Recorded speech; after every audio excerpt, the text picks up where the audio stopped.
Bienvenido, Joaquín.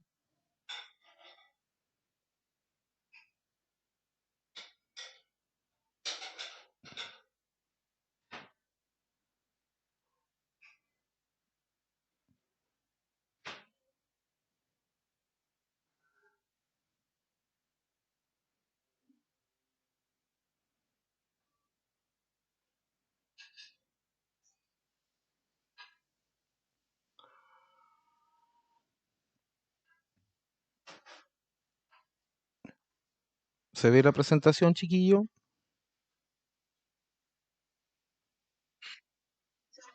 Ya, vamos a ver al tiro.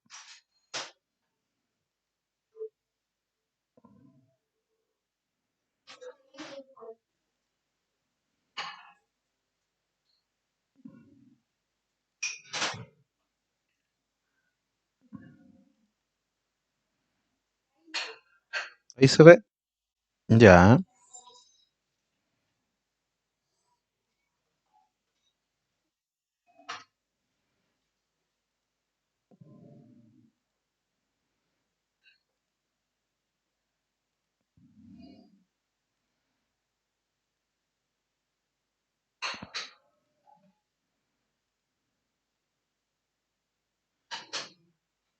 ya. ¿Ahí se ve en grande?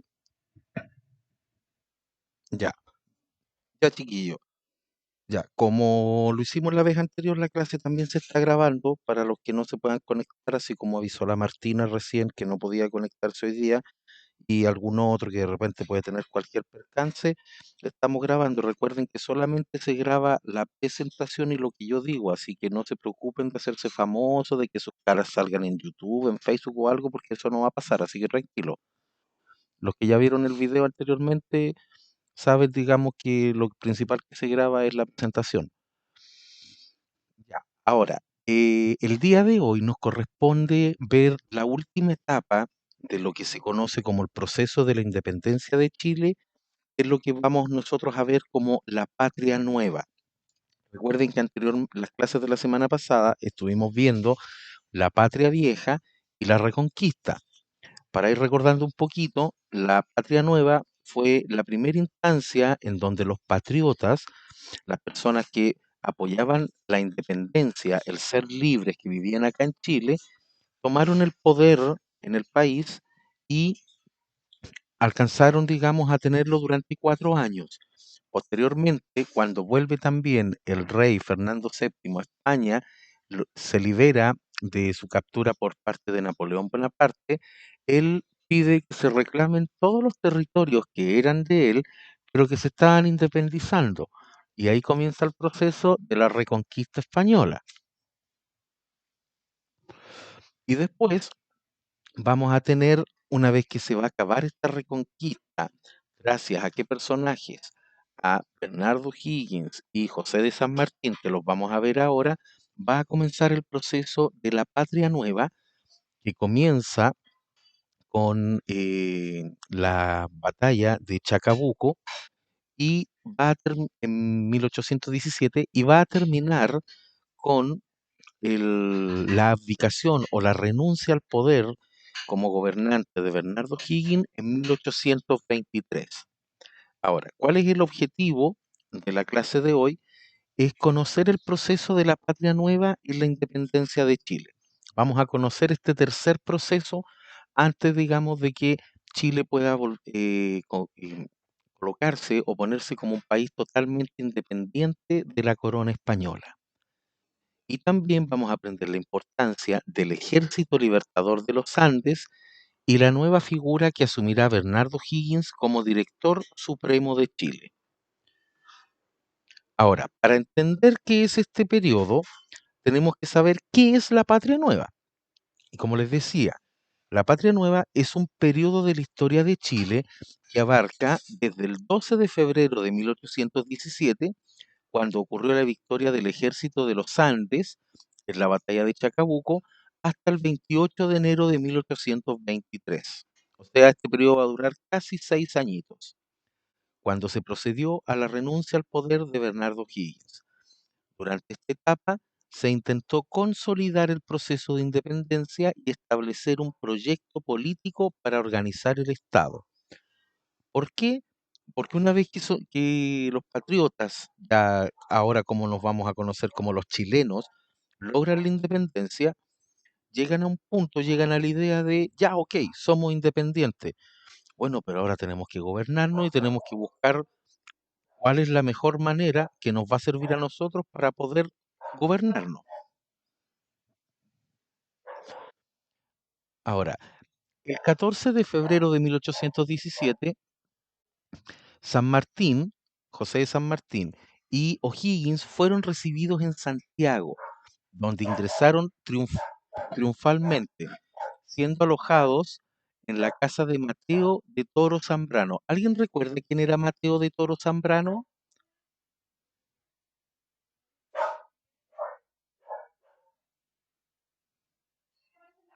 ¿Aló?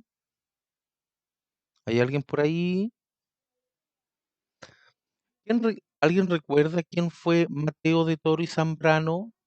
Pertenecía al periodo de la Patria Vieja.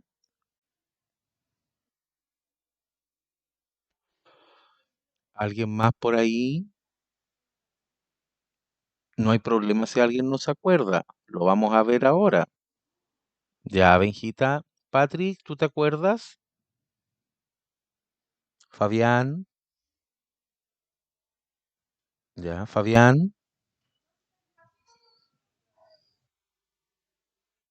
Ya. A ver, miren, Mateo de Toro y Zambrano fue la persona que fue presidente de la primera Junta Nacional de Gobierno.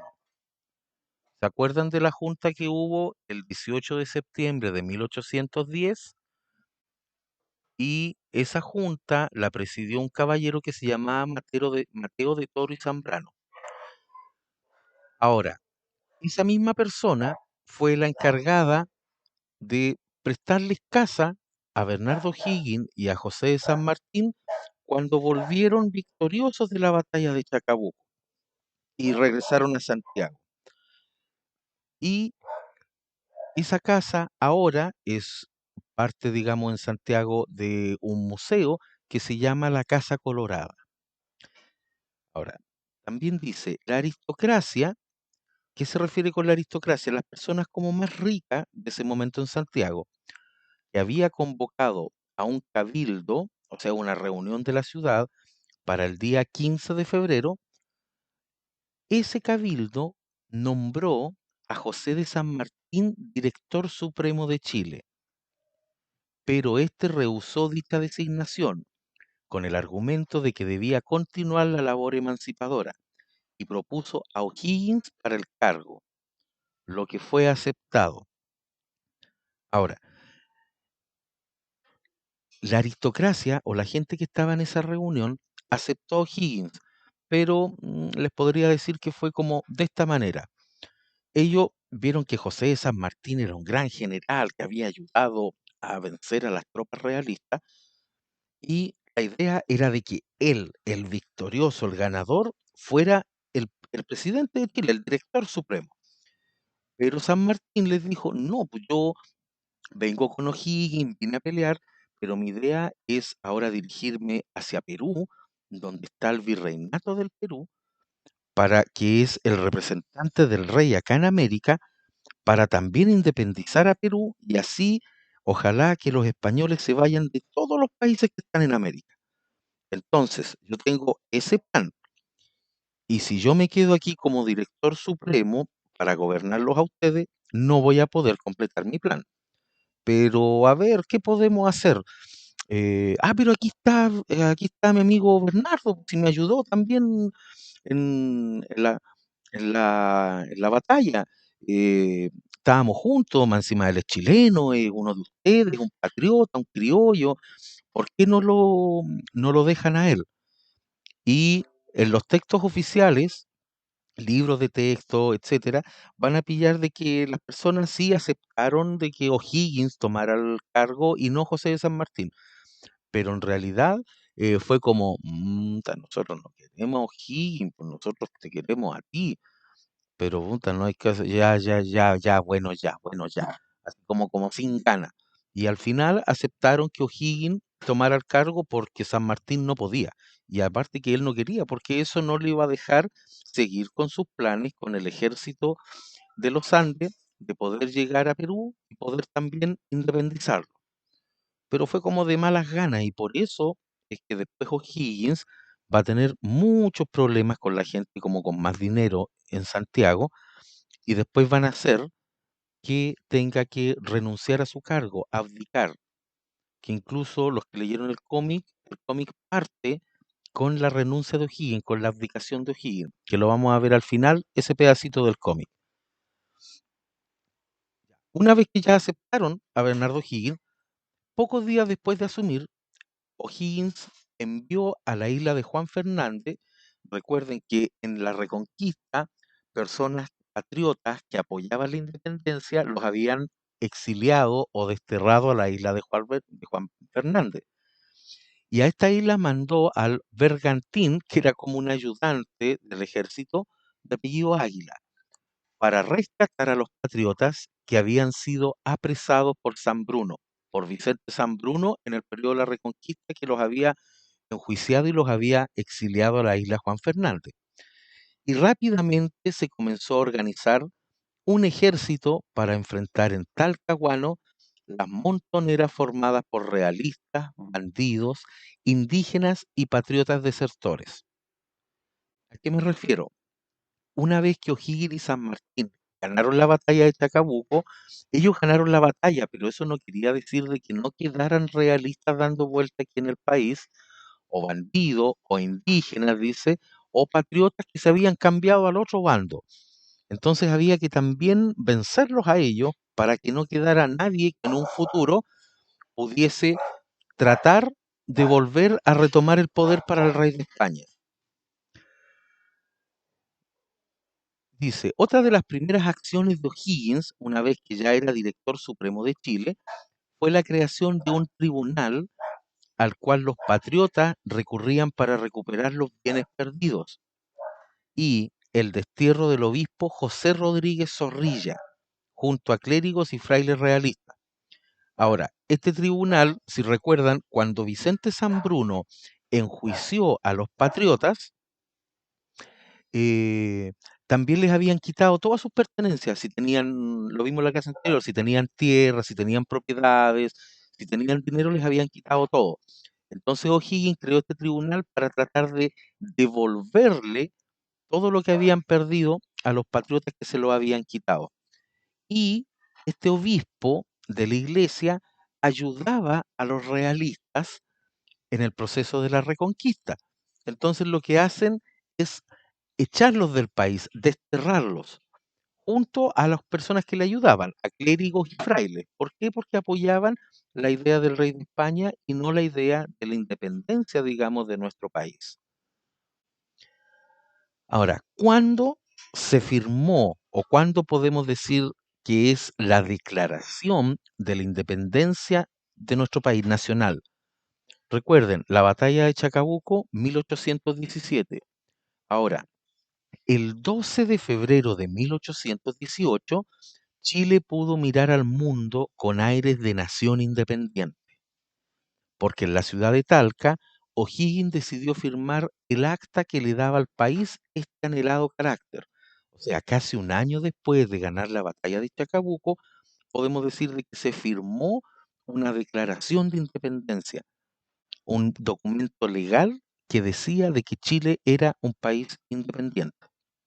Este documento fue redactado digamos, abogados de la época, por Manuel de Salas, Miguel Zañartu y Juan Egaña.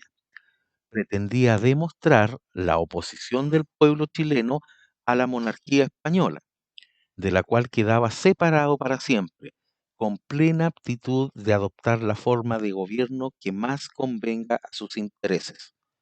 O sea, este es el documento legal que se le podía mostrar a cualquier otro país del mundo en donde se establecía de que Chile era una nación independiente y que ya no dependía de la corona española. ¿Vamos bien hasta ahora? ¿Se entiende? ¿Dudas? ¿Consulta? Aprovechen de preguntar ahora, chiquillos. Cualquier cosita pregunten. Ya, Benjita, ya recuerden que,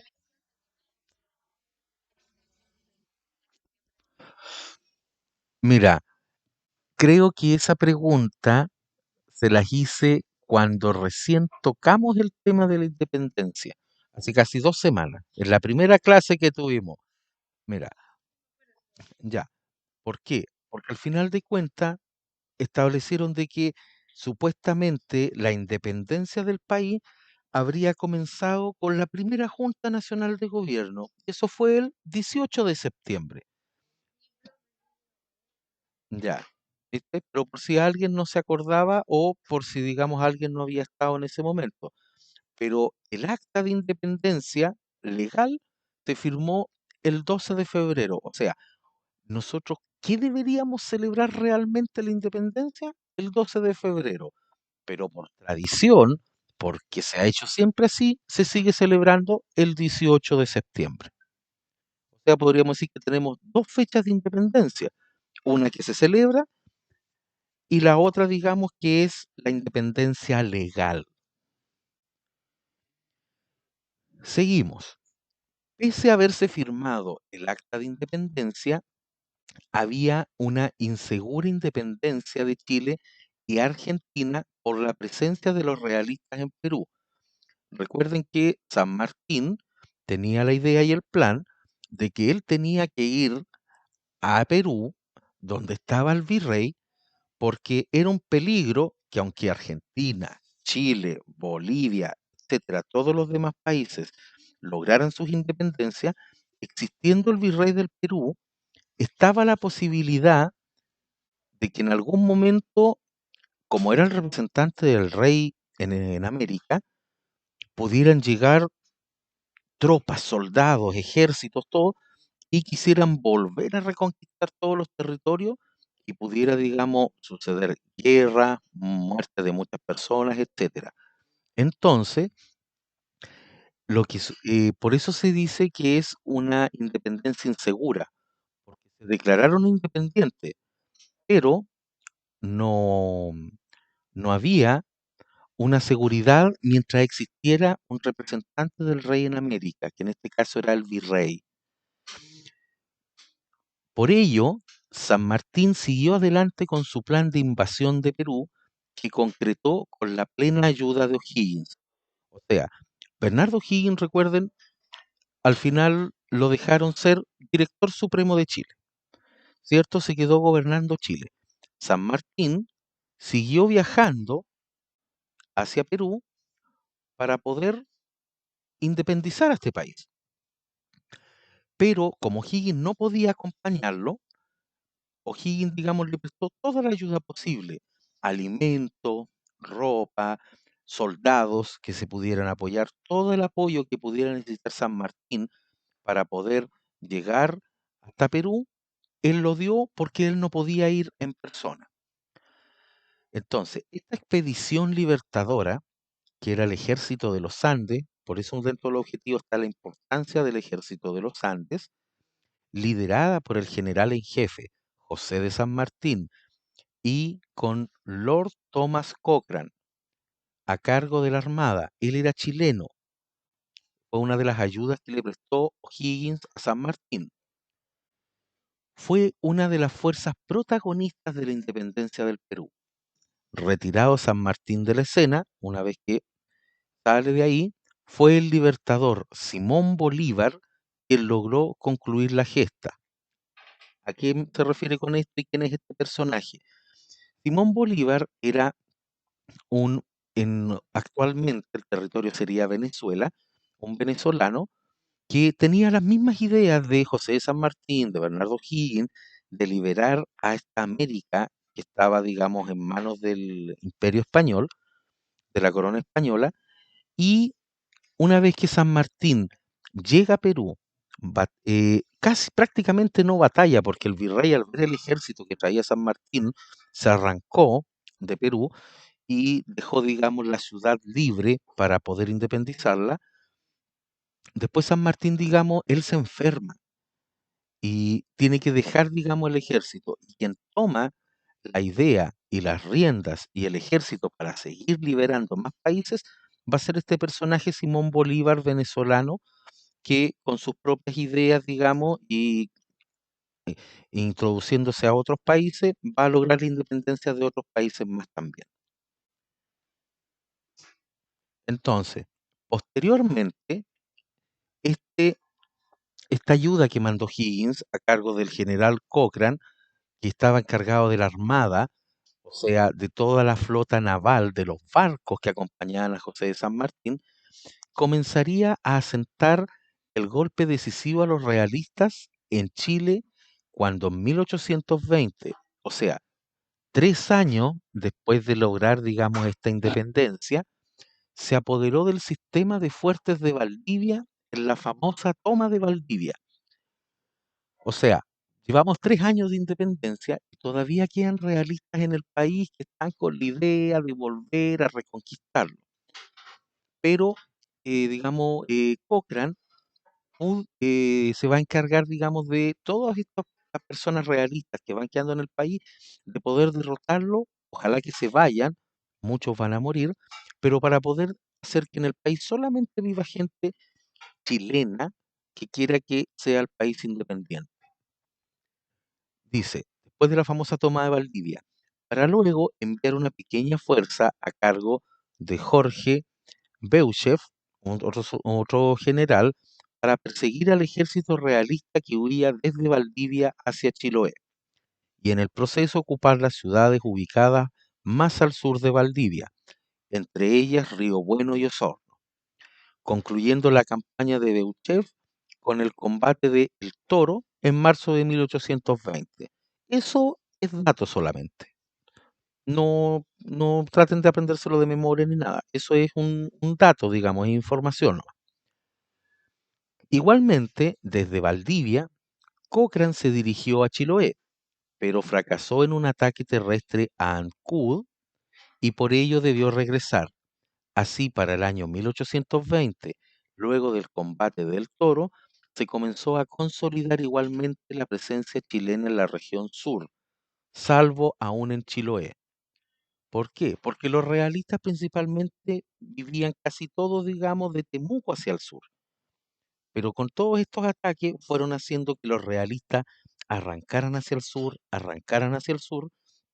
hasta que van, digamos, como a encerrarlos todos en la isla de Chiloé, allá se van a vivir y todo el resto del territorio va a pasar a que viva solamente gente patriota, chilenos que apoyan la independencia y que están de acuerdo, digamos, con que estos realistas tienen que irse del país. Dentro del gobierno de O'Higgins hay obras que él hizo que son importantes. Yo coloqué las más importantes, no las coloqué todas. Por ejemplo, O'Higgins ordenó diseñar una nueva bandera que sustituyera la primera del periodo de José Miguel Carrera.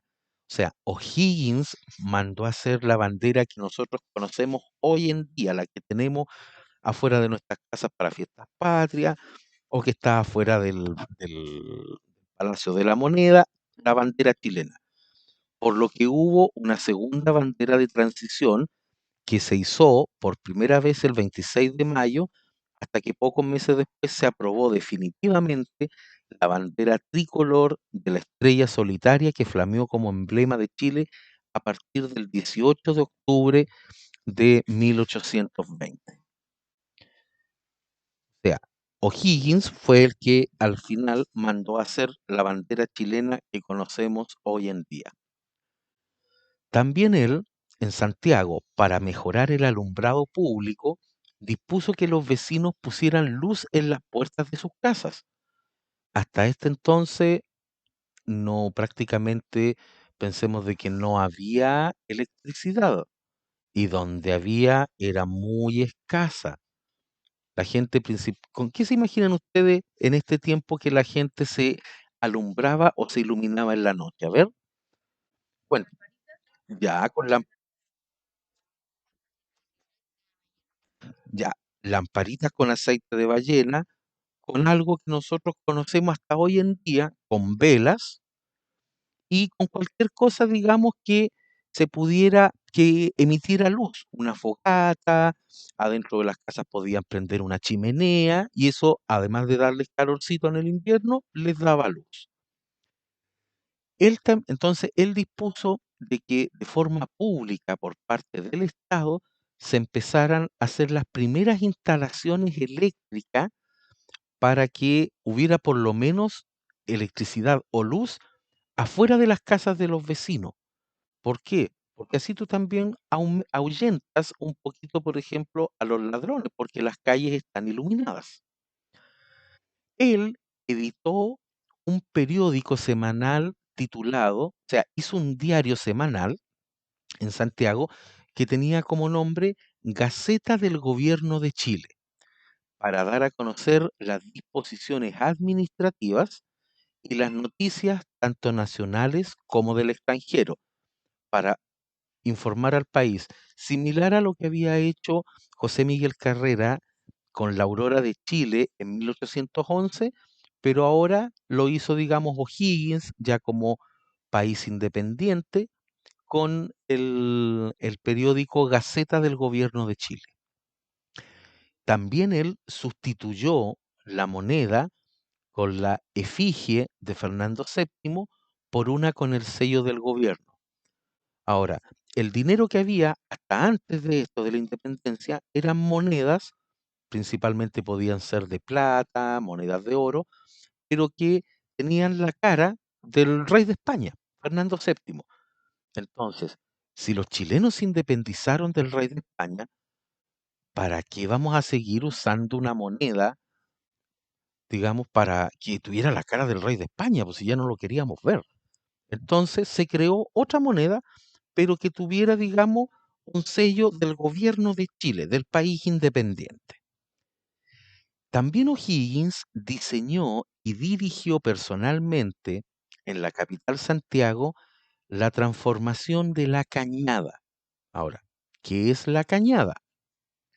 Es el lecho de un antiguo río, o sea, el lugar donde iba un antiguo río convertido en un basural, en una alameda bella y acogedora. Para realizar este trabajo empleó a prisioneros realistas. En Santiago, los que han ido o conocen un poquito, ¿conocen alguna parte que se llame Alameda?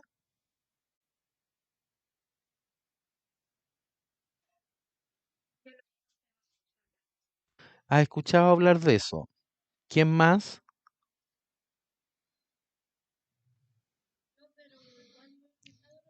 Ya, miren, la, la Alameda en Santiago viene siendo como la calle más larga que existe en Santiago.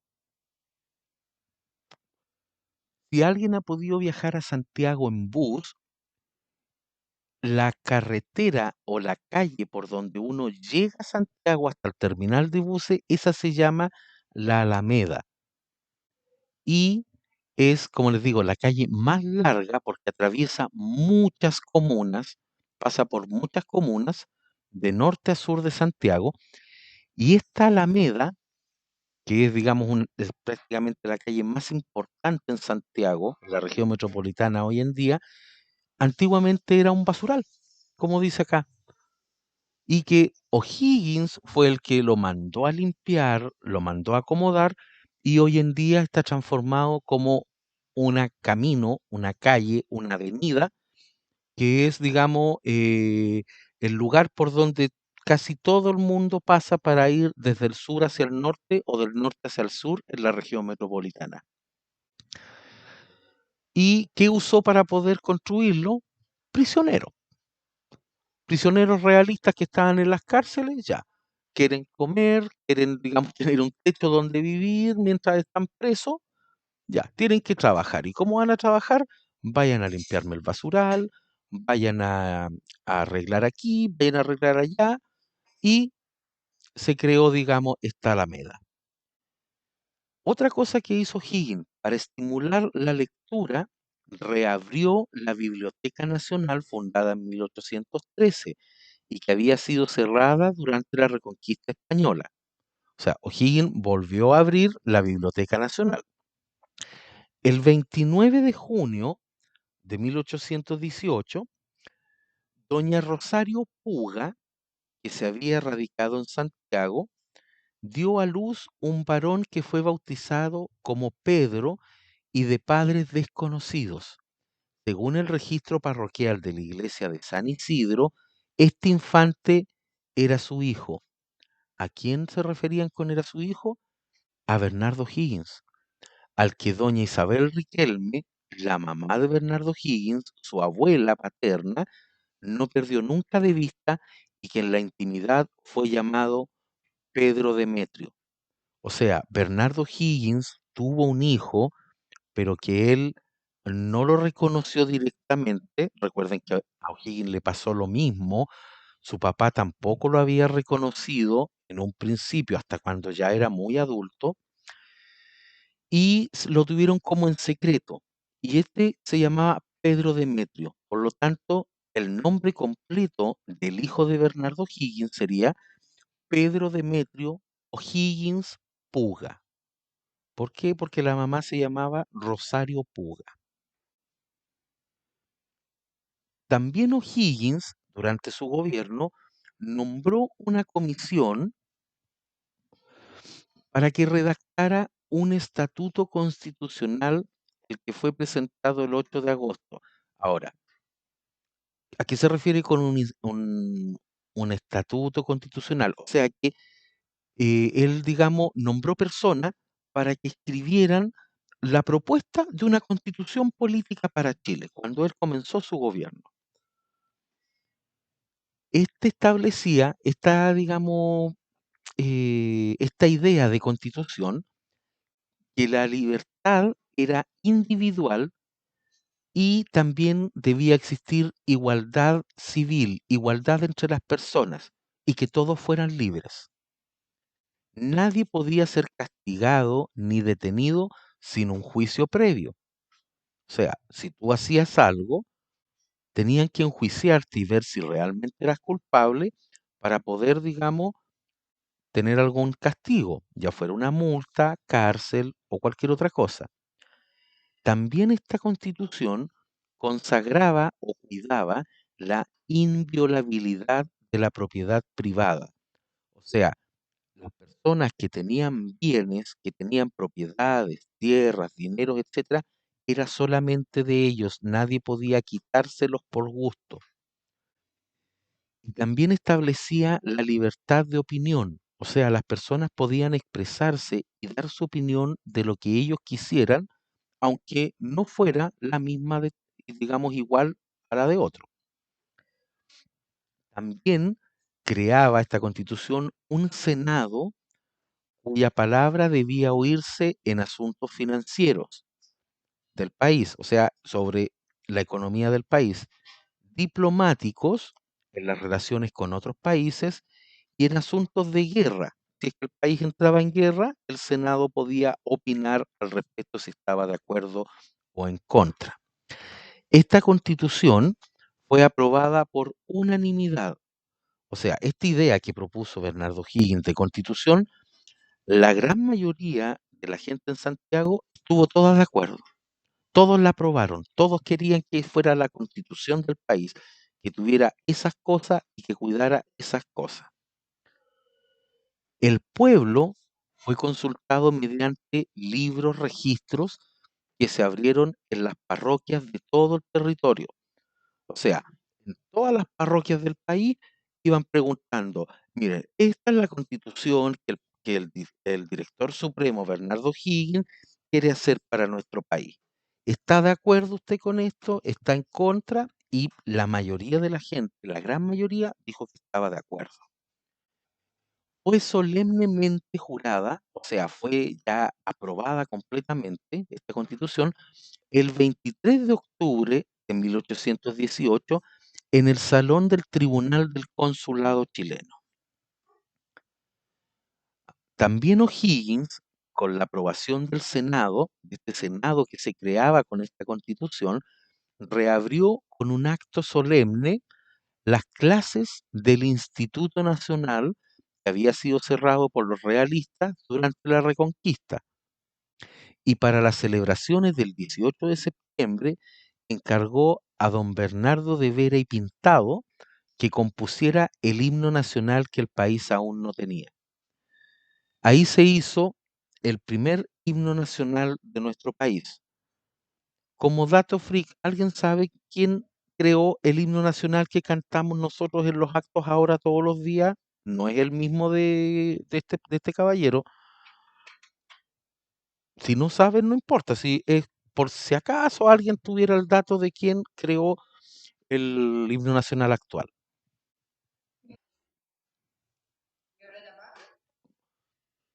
No, Violeta Parra era cantante. Ya, la persona que creó el himno nacional que nosotros cantamos ahora se llama Eusebio Lillo. Más adelante lo vamos a ver. Era por si alguien sabía, no había obligación de saberlo.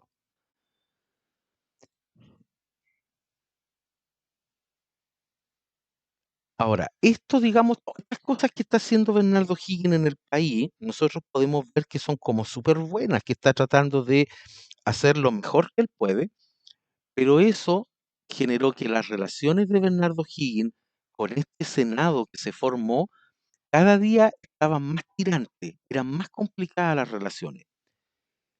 Este, aconsejado por su ministro, O'Higgins, recibió un consejo de uno de sus ministros, de apellido Rodríguez Aldea, no estaba dispuesto a ceder cuando el Senado le decía que no a alguna de las ideas que tenía O'Higgins. El padre, el sacerdote Camilo Enríquez, le hizo ver el descrédito que el gobierno tenía en el extranjero. O sea, el Senado se estaba encargando de que los países extranjeros miraran con malos ojos lo que O'Higgins trataba de hacer por el bien del país. Y este sacerdote le aconsejó a O'Higgins darle al país instituciones democráticas para que tuviera una mejor vista en el extranjero.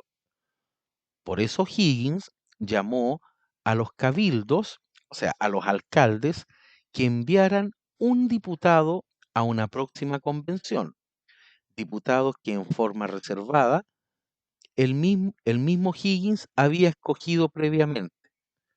O sea, la idea era de que todos los alcaldes tuvieran un representante en este Senado, llamados diputados, y que fueran, digamos, de elección de los alcaldes para que fuera más democrático y la gente tuviera representantes en el Senado.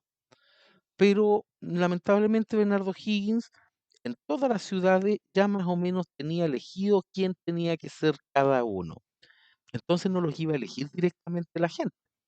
Por lo tanto, no iba a ser muy democrático. El 23 de julio se inauguró la convención y ante ella O'Higgins renunció para que ésta designara a su sucesor. O sea, O'Higgins ya había intentado, antes de renunciar completamente al gobierno de Chile, ya había intentado renunciar porque veía que no le resultaban las cosas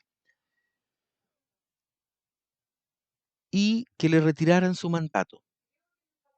Sus partidarios quedaron contentos con el paso dado en pro de una mayor democracia, pero sus adversarios, los que estaban en contra, difundieron la maquinación que el gobierno había empleado en la designación de los diputados. O sea, los que estaban en contra de O'Higgins, en vez de ponerse contentos porque ya va a renunciar O'Higgins al poder, ya, qué bueno, etcétera, lo que trataron de hacer es como que, oye, este se está arrancando, vamos a difamarlo, vamos a decir más mentiras todavía en el extranjero para que los países del extranjero no confíen en Chile y no digamos, quieran tener a Chile como un país amigo. Ahora, como parte de las celebraciones del 18 de septiembre, O'Higgins envió a la convención, a esta, digamos, de los diputados y los senadores, un proyecto de amnistía o de perdón para todos los presos expatriados o confinados por motivos políticos. O sea, a todos los realistas principalmente que estaban presos, él decidió cómo darles un perdón y darles la oportunidad de que pudieran vivir aquí en Chile y de que pudieran, digamos, ayudar a que se asentara, a que se consolidara eh, la independencia de Chile. Los diputados que habían sido elegidos por ayuda del mismo Bernardo Higgins aprobaron de inmediato esta idea y alabaron la generosidad del director supremo, de Bernardo Higgins. Pero la opinión pública, la gente común, permaneció indiferente y lo vio como una nueva maniobra política para reconquistar la popularidad perdida con la generación viciada en la elección de los diputados a la convención. O sea, los diputados, oh, qué bueno, que eh, es muy, es muy generoso el O'Higgins porque quiere perdonar a la gente que estaba en contra de nosotros, que peleó contra nosotros en la independencia. Pero la gente común y corriente que vivía en las calles decía, ah, no, esto es para tener contenta a la gente nomás y total, es para que nosotros pensemos de que está a favor de nosotros, pero en realidad lo está haciendo por interés propio, para él quedar bien. También el gobierno de O'Higgins presentó a esta asamblea un proyecto de constitución política. Recuerden que se había hecho la consulta en las parroquias sobre la constitución y que había sido aprobada. Pero también la opinión pública vio en su elaboración la mano del ministro Rodríguez Aldea y el propósito de O'Higgins de eternizarse en el mando. O sea, una de las cosas que no se le había dicho a la gente, pero que estaba en la Constitución, era de que esta Constitución permitía que O'Higgins pudiera estar prácticamente hasta que se muriera gobernando el país. Y eso la gente no lo quería, porque decían, si él puede estar hasta que se muera gobernando el país, al final es como si tuviéramos al rey de nuevo gobernándolo, siempre el mismo hasta que se muere. Por lo tanto, la constitución final, pero sin que se pudiera permitir que O'Higgins gobernara eternamente, fue promulgada con fecha 30 de octubre de 1822. O sea, de ahí podemos decir que la primera constitución política de Chile, la primera ley que regía el país, se hizo en el año 1822. Ahora, después de todo esto, después de las cosas buenas que hizo Higgins, de las cosas malas, de que la gente lo empezara a rechazar, a no quererlo tanto, en la ciudad de Santiago se supo que habían tropas militares de las provincias de Coquimbo y de Concepción que marchaban ya hacia la capital manifestándose en contra de la Constitución, que no estaban de acuerdo. Estas noticias intranquilizaron a la población que vio la cercanía de una guerra civil, o sea, una guerra entre mismos ciudadanos chilenos, con las consecuencias que todos imaginaban, mucha muerte. Ante esto, el gobernador intendente de Santiago, José María de Guzmán, en la noche del 27 de enero de 1822, perdón, de 1823, reunió en su hogar a los más connotados patricios o aristócratas o las personas más ricas de la ciudad para dar los últimos arreglos a un plan revolucionario destinado a derrocar al director supremo Higgins para así evitar el enfrentamiento con las otras provincias. O sea, como vieron que habían dos provincias, Coquimbo y Concepción, que venían a pelear a una guerra a Santiago en contra de Bernardo Higgins, el intendente de Santiago con los más ricos trataron de ver un plan para poder sacar a O'Higgins del poder antes de que llegaran las tropas y así evitar que se produjera una guerra. En la mañana del día siguiente, 28 de enero, carteles llamaban a un cabildo abierto, o sea, nuevamente una reunión de la ciudad para el mediodía en la casa del obispo, donde funcionaba la intendencia desde un terremoto que hubo en 1820. El motivo era pedirle al director supremo, o sea, a O'Higgins, que renunciara al mando, pero no sabían cómo reaccionarían las fuerzas militares de la capital. ¿Por qué? Porque ellos sabían de que de Coquimbo y Concepción venían soldados que estaban en contra de O'Higgins, pero los que estaban en Santiago eran soldados fieles a Bernardo O'Higgins. Entonces, si la gente le diga,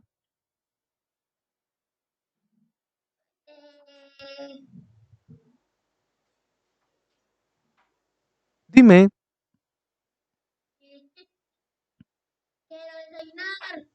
pero si puedes estar tomando desayuno al mismo tiempo que escuchas.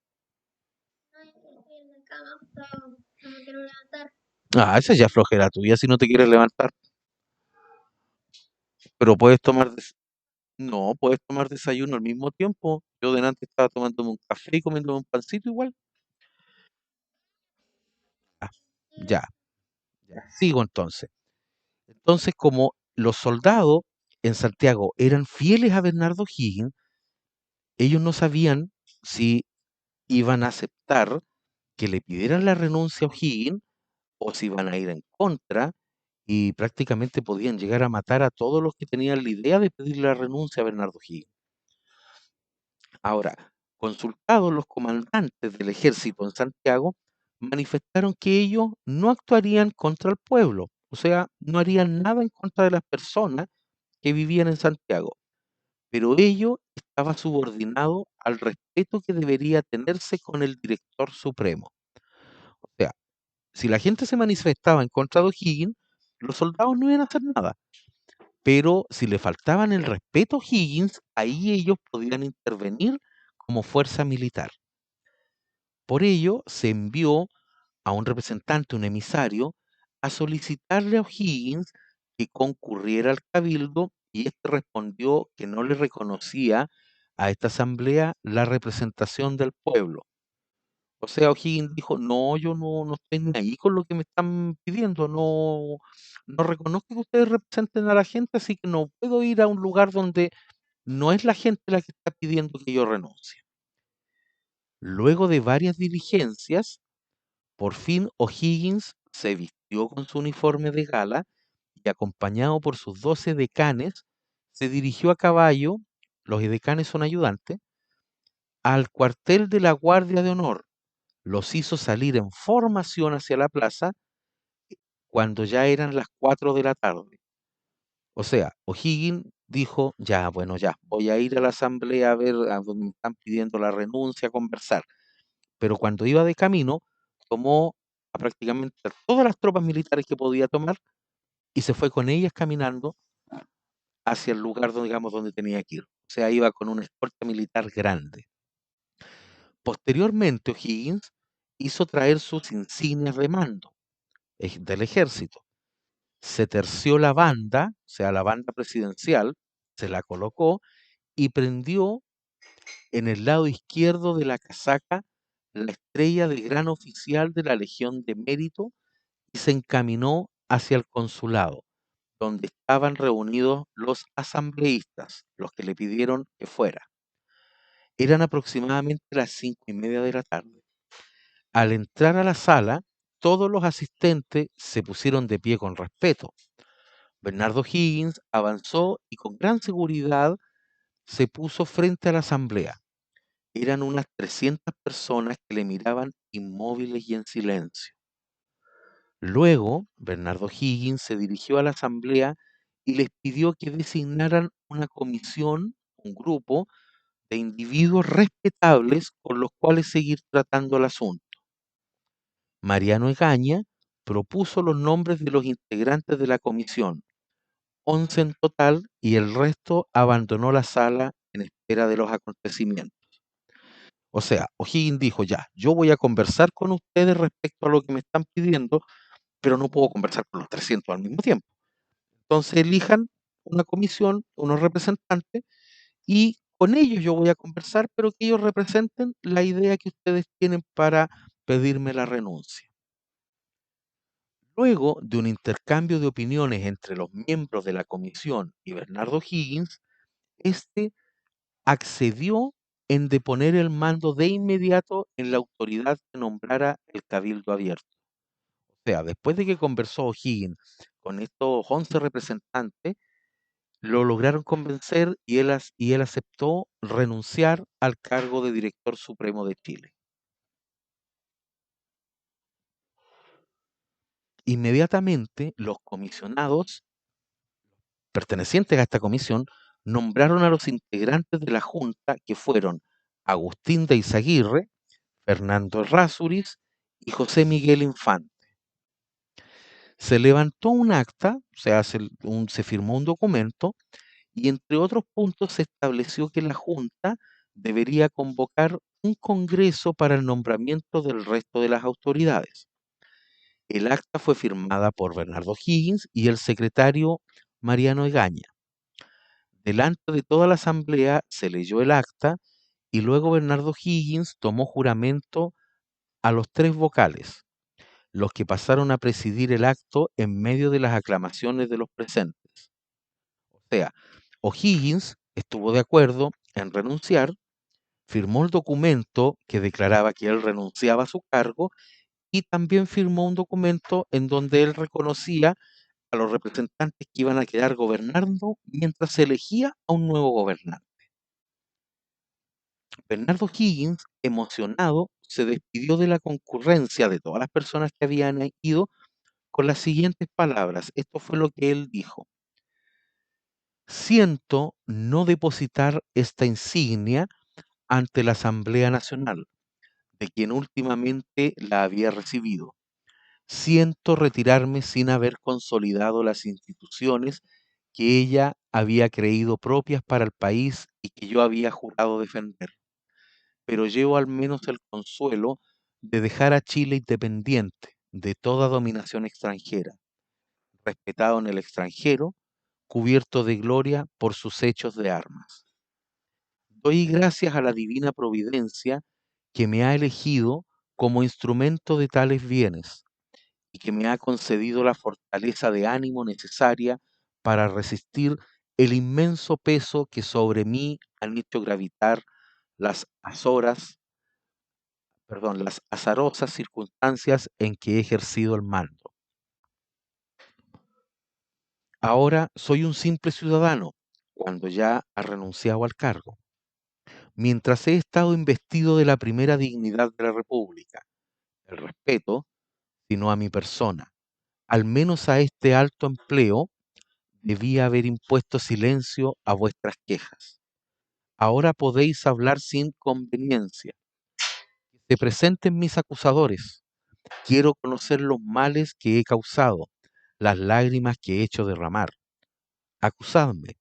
Si las desgracias que me echáis en rostro han sido no el efecto preciso de la época en que me ha tocado ejercer la suma del poder, sino el desahogo de mis malas pasiones, esas desgracias no pueden purgarse sino con mi sangre.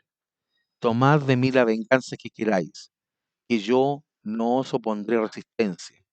Aquí está mi pecho. Y después de terminar de decir eso, Higgins a la asamblea, dando un violento tirón a su casaca, lo presentó descubierto, descubrió su pecho. Con eso que él hizo, un solo grito espontáneo se sintió en el salón. Nada tenemos contra el general O'Higgins. ¡Viva O'Higgins! O'Higgins, emocionado, agradeció las manifestaciones de los presentes. Ya era de noche cuando don Bernardo Higgins abandonó el salón del consulado para regresar al palacio. Lo seguía una multitud que lo aclamaba. Ahora, ese es el final de la presentación. Miren, los que pusieron, digamos, estaban poniendo atención cuando Higgins hablaba. El lenguaje es un poquito complicado, pero al final lo que él quería decir era de que si todo lo malo que la gente encontraba de Bernardo Higgins era por culpa de que a él se le ocurría hacer cosas malas, que lo único que podía perdonar lo que él hubiese hecho era que la gente lo matara. Y por eso él abre su casaca, descubre su pecho y se los presenta a todos diciéndole, si soy culpable de algo que hice por capricho, aquí está mi pecho, mátenme. ¿Y qué respondió la gente? Que no consideraban que O'Higgins hubiese hecho algo malo por capricho y que no tenían nada en contra de él. Entonces, si lo vemos así, ¿por qué al final le pidieron la renuncia a O'Higgins si la gente le dijo, nada tenemos en contra del general O'Higgins?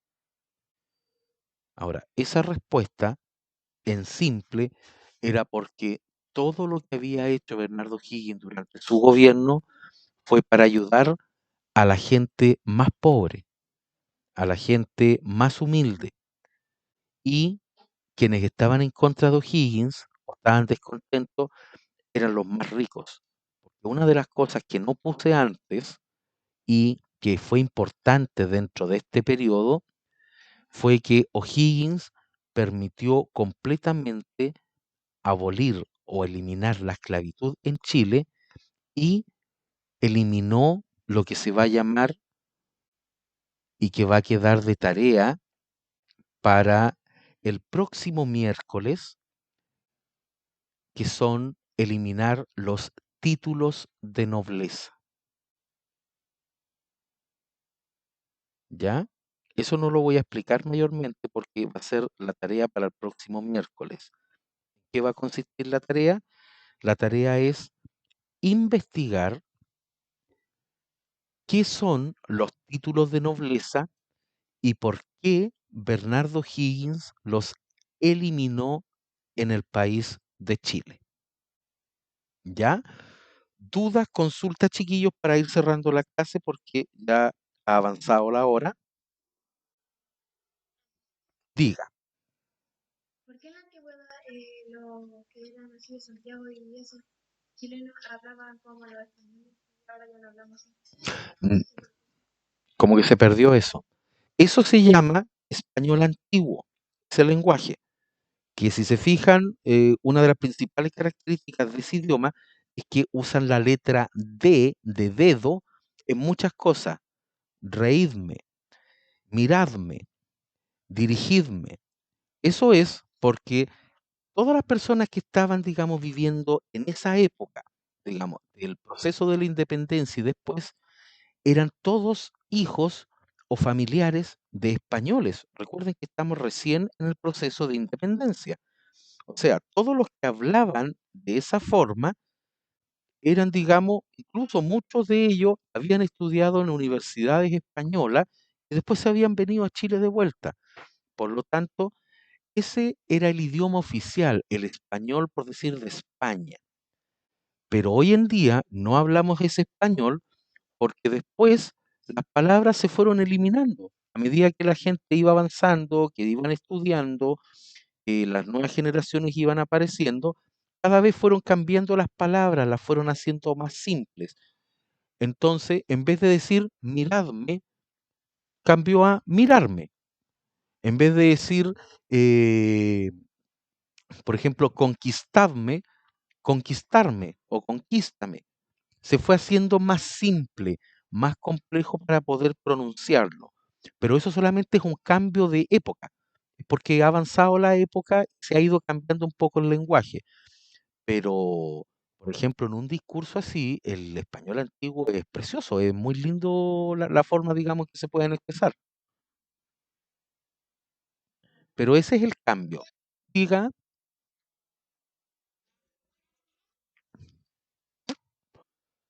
la tarea es investigar qué son los títulos de nobleza y por qué Bernardo Higgins los eliminó del país de Chile. Igual se los voy a escribir en el WhatsApp para que lo tengan, digamos, ahí. ¿Ya? ¿Ya? ¿Alguna otra duda, consulta, chiquillos, para ir cerrando y terminar la clase? ¿Qué cosa, Joaquín? Puta, pero Joaquín, eso no cambia ni en la sala, no cambia ni en las clases online, nada, puede ser tu rutina normal. Está bien, pues. ¿Algún otro aporte aparte del de Joaquín de quejarse?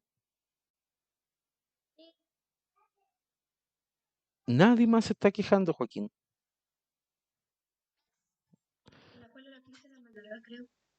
Sí, será de 1 hora y media. Ya, chiquillo, eso sería, terminamos hoy con el proceso de la patria nueva y la renuncia de O'Higgins al poder. La próxima clase tenemos que empezar a ver la construcción de la República de Chile. O sea, O'Higgins se va del poder y tenemos que ver qué es lo que pasa en Chile. ¿Quién va a quedar gobernando? ¿Qué es lo que va a pasar? ¿Qué le va a pasar a este país ahora que se hizo independiente y es como un bebé? Está empezando a aprender todo. Todos estaban acostumbrados a que los mandaran, ya sea el rey de España, el virrey del Perú, el gobernador de Chile que venía de España, pero ahora ellos tienen que aprender a gobernarse solos. Y eso es lo que vamos a comenzar a ver la clase del viernes. La tarea se las voy a colocar también en el WhatsApp, ahora terminando la clase. Recuerden, terminando la clase, yo el video lo tomo, lo subo a YouTube y también lo subo a Facebook y les comparto los enlaces para los que no se pudieron conectar o los que quieran ver la clase de nuevo, repasarla, etcétera. Y también les comparto durante el día la presentación en imágenes para que la puedan tener y la puedan ver, ¿ya? Así que eso, eso chiquillo, un gusto poder estar con ustedes nuevamente. Cuídense mucho. eh, en un ratito más tengo que agregar al profesor Gerard al grupo para poder que mañana les envíe el link de la clase. Recuerden, mañana la clase de matemáticas es a las 4 de la tarde y el viernes nuestra clase es a las 11 de la mañana, ¿ya? Así que cuídense harto, chiquillo. Un abrazo, descansen también, no sea pura tarea y les comparto todo, terminando. ¿Ya? Saludo a los papitos, a las mamitas, que se cuiden mucho, que estén bien y ahora nos veremos el viernes. Y teniendo las cositas se las comparto a través del grupo de los papás y de los niños. Sí, diga, sí, diga mamá. Eso es lo que tengo que fijar. Yo les voy a hablar en el WhatsApp ahora para que nos pongamos de acuerdo en horario y día. Yo creo que la próxima semana, para poder dar tiempo, pero para que veamos un horario que les acomode a todos, porque muchos, los niños están, digamos, encerrados en las casas, pero los papás hay algunos que están trabajando, otros que no, entonces hay que coordinar un horario que le acomode a la mayor cantidad posible.